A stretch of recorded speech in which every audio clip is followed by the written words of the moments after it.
So chapter 13 is about solutions. And the first thing we're going to talk about is seawater. So I think everyone knows that if you're like stranded in a boat in the middle of the ocean, you're going to get thirsty, but you should not drink the ocean water. Right? For one thing, it doesn't taste very good. But it'll actually cause more harm than good, because you're thirsty because you're starting to get dehydrated, and if you drink seawater, you'll get more dehydrated. We say that seawater is a thirsty solution. It draws more water to it.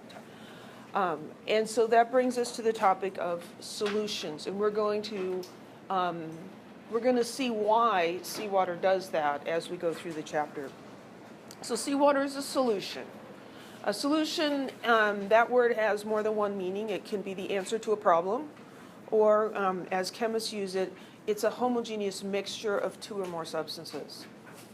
So a solution has two components, a solvent and a solute. For seawater, the solvent is water. The solvent is the thing that there's most of. And the solute, there can be one solute or there could be a whole bunch of solutes. In seawater, there's lots of different things that are dissolved in water, but the one that's the primary solute is sodium chloride, table salt. Okay, so solute and solvent.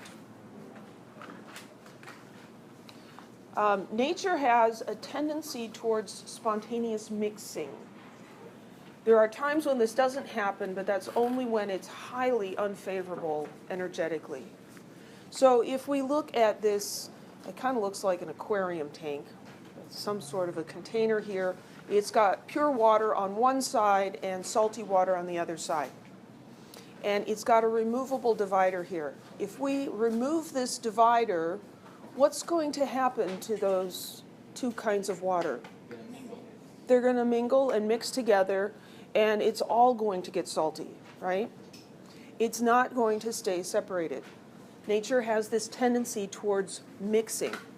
And so it may take a little time without any stirring or anything, but eventually it will come to a uniform concentration.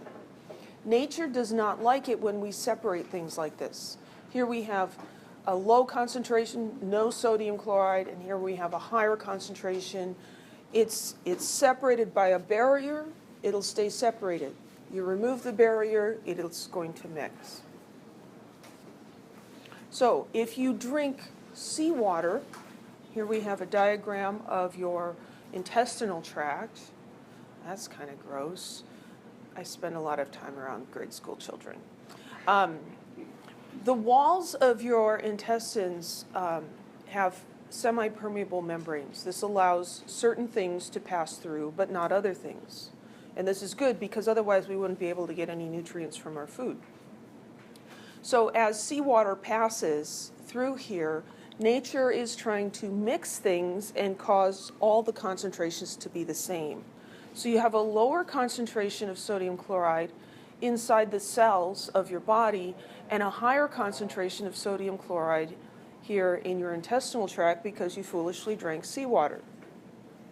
Well, the membrane is permeable to water, and so nature, in trying to mix and make everything equal, will send water through the membrane into your intestines.